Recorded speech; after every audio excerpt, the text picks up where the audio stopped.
How does being Canadian make your cruise experience different? It doesn't have a lot of impact. I talked in our previous podcast about like currency conversion and how that's a factor.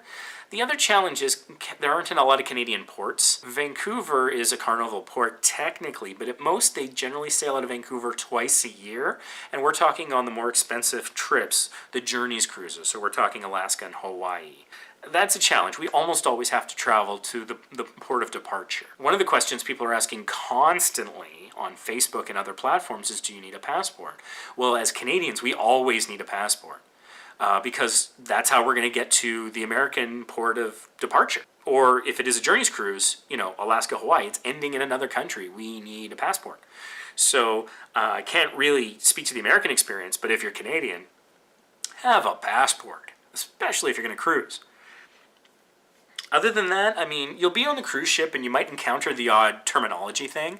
Like one thing that I noticed when I first started cruising or when I first started traveling to the United States at all, as a Canadian, when I want a Pepsi, I say, I order a pop. That's what we call it for short. That's the vernacular, the colloquial. It's what we call it. It's normal. Hey, I'm going to have some pop. In certain parts of the United States, and it's hard for me to determine exactly where, they don't know what the hell I'm talking about. Soda seems to be the global term. So I'm actually trying to shift my language and say soda more. It feels funny when I say it. I feel like I'm putting on airs or a fake accent or something. But soda is sort of a bit more universal. I've been told that there are parts of, I believe, the South of the United States where all soda is actually called Coke, which is weird. So you'd be like, hey, can I have a Coke? Okay, what kind of Coke? A Pepsi. Or like, hey, do you have Coke? Sure, what do you want? I want a Mountain Dew. I haven't encountered that personally, but I've heard stories. So that's one of the like little language things that can come up. Generally speaking, as a Canadian, I'm not like branded as having a funny accent. Like once or twice, someone thought I was Australian for some reason. I can't explain that. But by and large, I think the Canadian accent is a lot like an American accent. I think, Vancouver sounds like Seattle, I imagine. So that doesn't really come up. There's the odd time that there's jokes or other things in the comedy club that are a little outside the Canadian frame of reference. So like we talked about before on the podcast that they were joking about the Section 8 cruise. Actually the cruise I'm about to take is that kind, the 4-day sail that just goes to Mexico. It took us a while we had to figure out what Section 8 was through context, and like later when we got Wi-Fi, we wikied it and stuff, and it's about, I think, subsidized housing or something. So there's the odd specific American term that is kind of specific to their experience, but that comes up very rarely. It's really not often that it happens, and it's never a barrier to anything. So I don't know. That's sort of the gist of it mainly.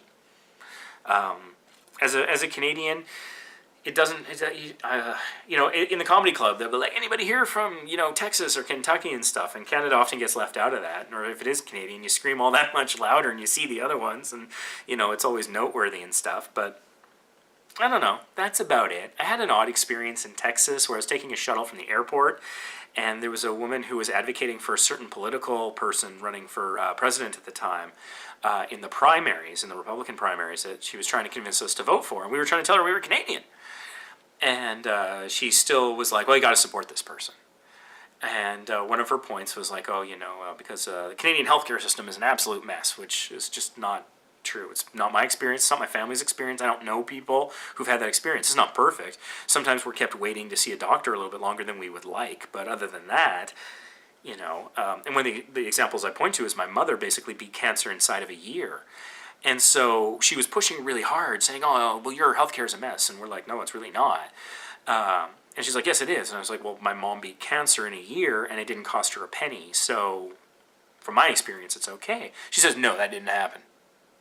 And I'm like, do you think I'm lying? She goes, no, you're confused. You don't know what happened. That's not what happened. And I'm like, do you know my mother? Are you and my mother in cahoots? Like, trying to convince me of something happened that didn't happen? Like, that doesn't seem to make sense to me.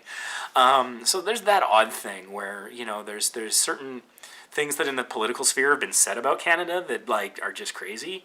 But I encounter the healthcare myth more than I do the everyone lives in igloos thing that, like, was probably more common in, like, the 80s or something. So from the Canadian perspective, one interesting thing, though, is online. it doesn't seem like there's a lot of Canadian cruisers active on things like Facebook and Cruise Critic. That's one thing I've noticed. Largely Americans. I actually started a Facebook group called Canadian Carnival Cruisers, and other than my friends and family, nobody seems to have joined. Whereas, all other sorts of groups, huge. You could start a Texas group or a Florida group or whatever, and you'll have tons of people signing up all the time.